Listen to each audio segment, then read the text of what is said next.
Good morning, good afternoon, and good evening, no matter what time zone you're diving in from. Welcome back to Sip&Talk. It is great to be back. I am so excited for today's topic. Okay, so imagine this. Just picture it. There's this extreme sports coach. Okay. And he tells his players, all right, team, I'm going to make you train 20 hours a day. Also, there's no salary. In fact, I'm cutting your dinner money in half. This is already sounding like a great deal for the players. Right. And he says it's all because the team next door, they're trying to assassinate us. So to win, you have to love me, you have to obey me, and trust me, all this pain is for your future championship ring. But the punchline, the most absurd part, is that the players, they can't even switch teams. They are locked in, and they have to go on camera and say the coach is a genius. You know, that sounds less like a motivational speech and more like some kind of extreme survival game. Or, I mean, let's be honest, it sounds a lot like a certain model of geopolitical governance. Exactly. That's the core of it. This incredible, almost unbelievable high tolerance for pressure. If you tried that in, I don't know, Silicon Valley or anywhere in a democratic country. Oh, forget it. That coach would be, fired in 24 hours? The union would have him out on the street. You'd be lucky if that's all that happened. And that really is the question for today, isn't it? Why is it that in China, policies like low pay, brutally long hours, welfare cuts, why can they just get pushed forward like a bulldozer? Yeah, where's the limit? It seems almost bottomless. And we often hear this simple explanation that, you know, the people are managed like children. But what we're going to unpack today is the very complex, very sophisticated, and very expensive coach's narrative that holds it all together. The content is going to be absolutely brilliant. So grab your coffee, Sip&Talkers. Our mission today is to really analyze the deep structural differences in how authoritarian versus democratic systems handle what you could call the cost of policy. Right. And to do that, we've been looking at a whole range of international analysis. We've got reports from The Economist, deep dives from the New York Times, and some really granular economic data from Bloomberg. And the goal here is to figure out if this high tolerance we see is it genuine affection, you know, the love argument? Or is it something much more calculated? A rational choice made under fear, a strategic survival mechanism.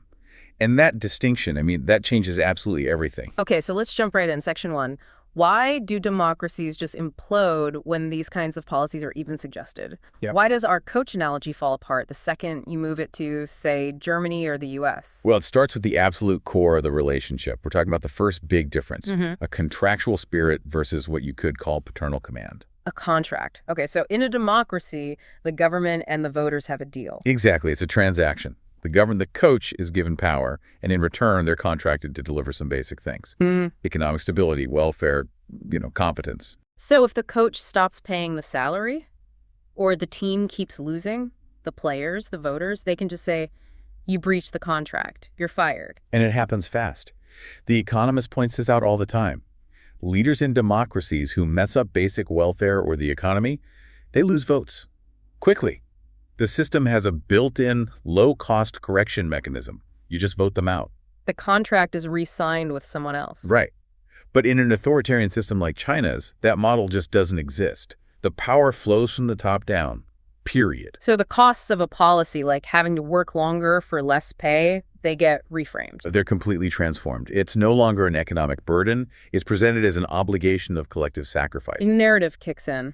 This is for your own good. It's for the long-term good of the nation, and the big one. We have to do this because external enemies are trying to destroy us. So it's not a business deal. It becomes the story of a family enduring hardship together, and you can't sue your parents because the family is struggling. You're just obligated to sacrifice along with them. Which brings us to the second core difference, which is the actual cost of correcting a mistake. In a democracy, we have safety valves. Many of them. Elections, a free press, courts, parliamentary questions. If the coach is bad, you have a dozen peaceful ways to get rid of them. The cost is, time and ink. But in the other model, replacing the coach is not just hard, it's seen as a threat to the entire system's survival. The cost is astronomically high. We saw what happened when public tolerance really did hit its limit, like during the end of zero COVID in 2022. Right. The state's response wasn't negotiation. It was overwhelming force, backed by these enormous stability maintenance budgets, the Yuan. And we really need to understand the scale of this because it's not just a police budget. Not even close. For years, authoritative reports have shown that China's internal security budget has often been equal to or even larger than the national defense budget. Wait, say that again? The money they spend controlling their own population is as much or more than the money they spend on their entire military for external defense. That's right. Just think about that for a second. We're talking about hundreds of billions of dollars.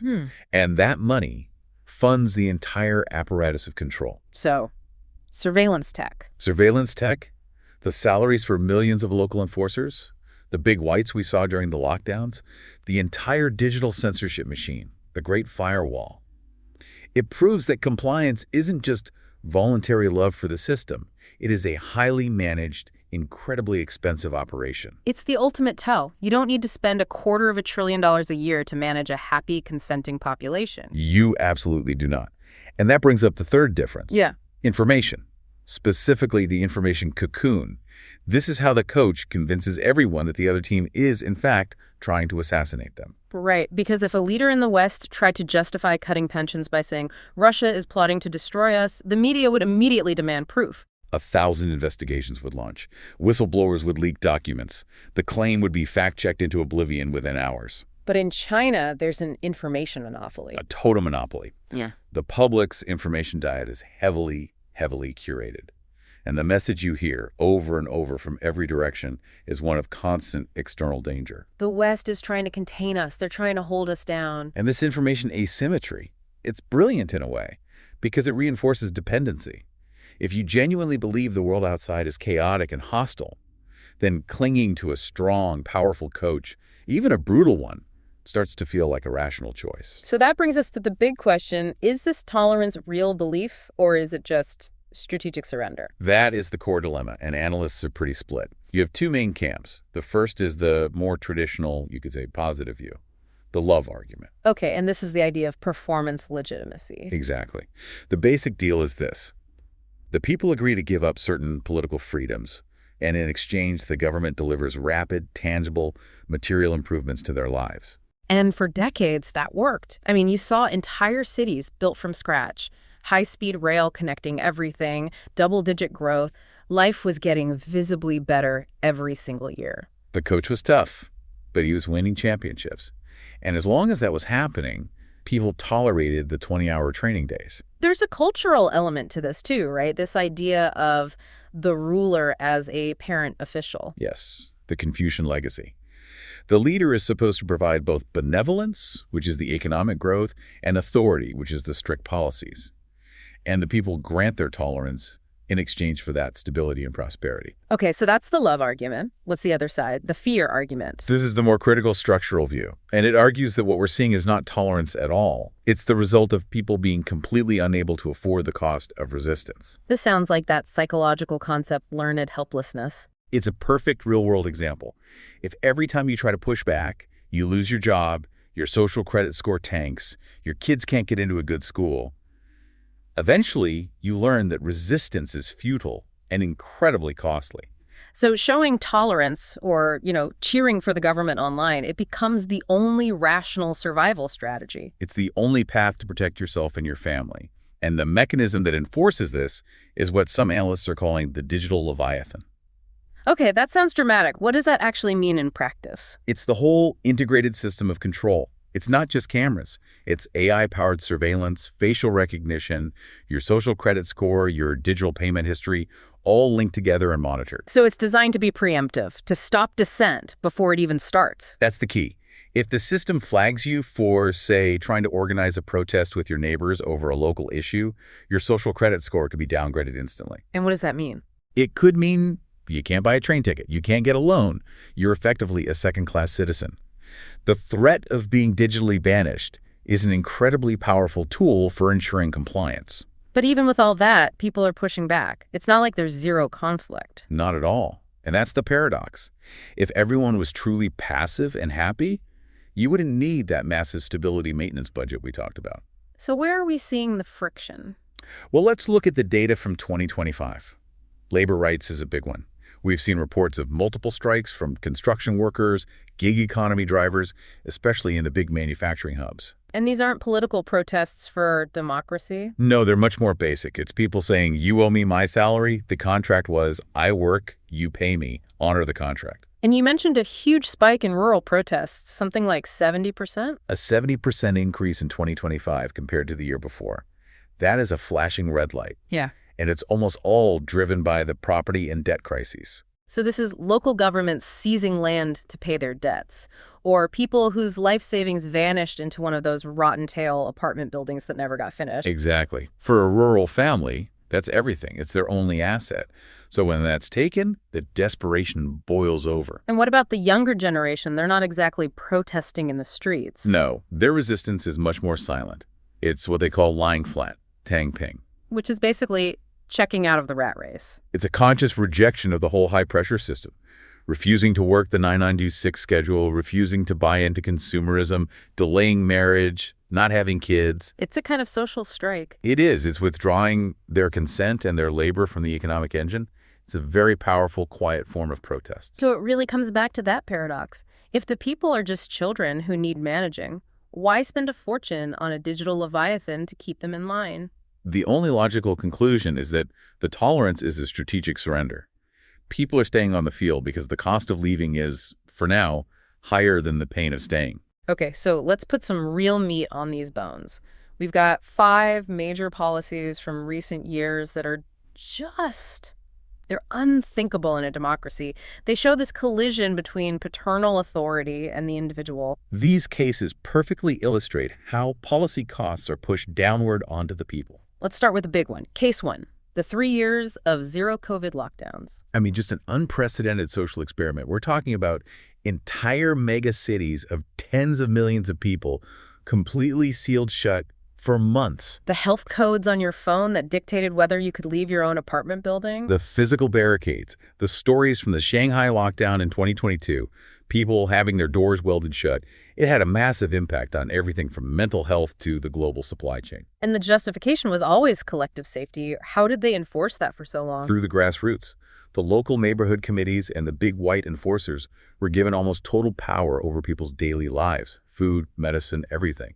Your individual liberty was basically zero. The contrast is just staggering. In the West, people were protesting violently over temporary mask mandates or short regional lockdowns. Can you imagine trying to explain to someone in Texas that their apartment door was going to be welded shut for 2 months?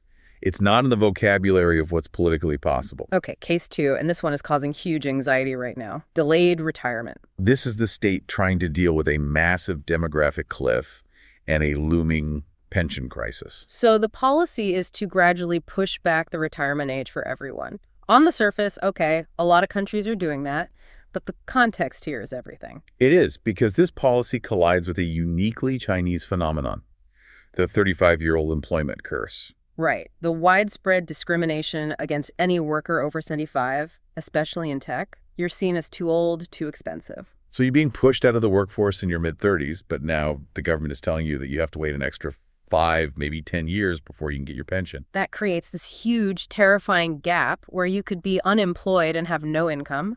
And if you look at France, where they tried a much less severe pension reform, you had months of nationwide strikes that brought the country to a standstill. In China, you had a lot of online anger and then silence after the censors moved in. Case 3 really hits home for the elderly, the medical insurance reform of 2023. This one was critical because it sparked actual physical protests. The white hair movement. What happened? The government basically moved a large chunk of money from people's personal medical savings accounts into a larger central pool. So for retirees in places like Wuhan and Dalian, that meant the money they used to pay for daily medications just shrank overnight. Their out-of-pocket costs shot way up. And the widespread belief was that this was a backdoor way to pay for the massive debts incurred during 3 years of zero COVID testing. So the state was basically transferring the cost of its policy onto the elderly. That's how it was perceived. And this is where you saw a real crack in the tolerance. People will sacrifice for the nation, but when you mess with their survival money, the cash they need for medicine, that's a different story. Okay, case 4 is about state power over private enterprise. The double reduction education purge in 2021. This was a thunderclap. A single government order that basically wiped out the entire multi-hundred-billion-dollar private tutoring industry overnight. The goal was to reduce the stress on kids and parents. A noble goal, maybe, but the execution was just brutal. Millions of people lost their jobs instantly. Billions in investment capital vanished. It was a stark reminder that private property rights exist entirely at the pleasure of the state. And it didn't even really work. Parents just shifted to a more expensive underground tutoring market. But imagine that in the U.S., the government just decides tutoring is bad for society and signs an order banning it. The number of lawsuits would be astronomical. It would be tied up in courts for a generation. And finally, Case 5, which is maybe the most volatile, the Rottentail mortgage boycotts. This is where the middle-class dream became a nightmare for millions. You have families who poured their life savings into a down payment for an apartment they've been paying the mortgage for years. And the apartment is never finished. The developer goes bankrupt, often because of poor regulation and risky borrowing from state banks, and the family is left with nothing but debt. They're paying for a ghost house. And their reaction was the collective mortgage strike. People just stopped paying. It wasn't a political movement. It was an act of pure financial desperation, an attempt to force the state to acknowledge that its end of the bargain had been broken. So these 5 cases, they just paint such a clear picture. The state can impose these catastrophic costs on its people in a way that is simply impossible in a system where the government answers to the voters. So we know the policies are harsh, and the system uses force to back them up.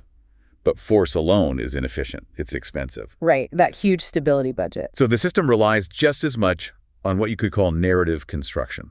This is the art of justifying the pain. So how do they sell it? Let's break down the pillars of this persuasion. Pillar 1, total national security. This is the master narrative. It turns any internal problem into an external threat. So you're struggling to find a job, or your pay was cut. It's not because of a bad economic policy. It's because the United States, Japan, the West, they're actively working to suppress China's rise. It's a constant drumbeat in state media. Rightless. Slogans like, foreign powers are determined to subjugate us, and they tap into this very deep historical nerve of national humiliation to create this sense of unity. If you don't have the nation, how can you have a family? The effect is that it deflects all blame outwards. If you complain about your working conditions, you're not just complaining. You're handing a knife to foreigners. You're being unpatriotic. It makes any kind of rational internal debate about policy almost impossible. It's a very powerful tool. Okay, pillar 2, paternal responsibility. The idea that we're doing this for your own good. This is where the government positions itself as the wise, far-seeing parent. Take the delayed retirement policy. The official line isn't, we're running out of money. It's, this is an active and responsible response to an aging society to ensure everyone gets a pension later. It's the parent telling the child, no candy now, so you don't get cavities later. The short-term pain is justified by the promise of long-term health. And this narrative always relies on an army of experts brought out by the state to explain the scientific necessity of the policy. The subtle message is, this is too complex for you to understand, so just trust us. We know what's best. And pillar 3 is the flip side of that. Systemic superiority, or what I call the democratic chaos argument. This is where they weaponize the 24-hour news cycle from the West. State media is constantly broadcasting images of protests in France, political gridlock in Washington, inflation, social division. The message is pretty clear. Look how chaotic and dysfunctional their system is. Exactly. Western democracy is a hypocritical mess. So the argument becomes, yes, our policies are tough, but look what we give you in return. Stability. It's a trade-off. You can have our kind of hardship with order, or you can have their kind of freedom with chaos. And for a society that has experienced immense trauma from historical chaos, stability is an incredibly powerful selling point. So how well is this cocktail of narratives actually working now, in late 2025? Well, it works because it's built on 2 very strong foundations: fear and information asymmetry. The fear is constantly reinforced. You see official warnings about foreign spies everywhere. It makes people feel like they need protection from a strong central government. And the information asymmetry is key. When all counter-arguments are scrubbed from the internet, all you see is what looks like unanimous public support for a policy. That creates so much pressure to conform. You start to think, am I the only one who's unhappy? Maybe I'm the one who's wrong. It's a powerful form of psychological conditioning that helps maintain that high-tolerance ceiling. Okay, let's bring this back to the coach and the players. We've talked a lot about the theoretical championship ring, but we need to talk about the dinner. The dinner is everything. It's the economy. The high tolerance of the last 40 years was built on one simple promise. The dinner was always getting bigger. You put up with the tough coach, and in return, you got a better job, a nicer apartment, a rising standard of living. But the reality in late 2025 is the dinner is visibly shrinking. And the coach is still shouting from the sidelines that a feast is on its way.